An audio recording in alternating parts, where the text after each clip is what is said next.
Police সূত্রে খবর, মহিলা জানিয়েছেন ওই দুজন কন্ডোম ব্যবহার করে ধর্ষণ করেন। এরপর রবিবার ভোর 4:30 নাগাদ ফের তাকে ওই চেতলা ব্রিজের কাছে ফেলে দেওয়া হয় বলে দাবি অভিযোগকারিনী।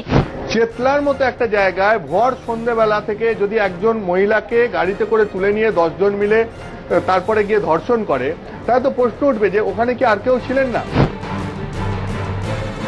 এই ঘটনা হয়েছে 7:20 শনিবার, যেখানে হয়েছে ওই স্ট্রেচের মধ্যে ন্যূনতম 500 লোক শুধু রাসবিহারী আর চেতলার দেশের খাবারের অঞ্চল স্ট্রেচে থাকেন। অর্থাৎ এরম নয় যে কোনো প্রত্যন্ত গ্রামের কোনো অংশে কোনো ক্ষেতে তাপসী মালিকের যেরকম ঘটনা ঘটেছিল সেরকম কোনো ব্যাপার নয়। এই মুহূর্তে তুমি ওখানে দাঁড়িয়ে স্পষ্ট দেখতে পাচ্ছি অসংখ্য যানবাহন, শহরের অত্যন্ত গুরুত্বপূর্ণ এবং ব্যস্ত রাস্তা।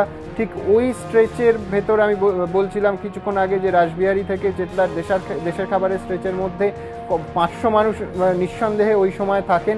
শুধু তাই নয়, কলকাতার হাতে গোনা কয়েকটা এলাকার মধ্যে অন্যতম যেখানে শ্মশানের কারণে 24/7 রাত 2, 3, 4 গোটা রাত ধরে মানুষের চলাচল থাকে।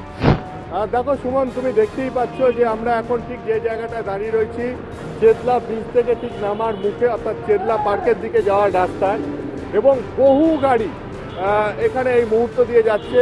রাস্তা দিয়ে বহু মানুষ হাঁটাচলাও করছেন। তো ঠিক মহিলার যেটা অভিযোগ যে এই জায়গাতেই ঘটনাটা ঘটেছে শনিবার দিন সন্ধ্যে 7:20।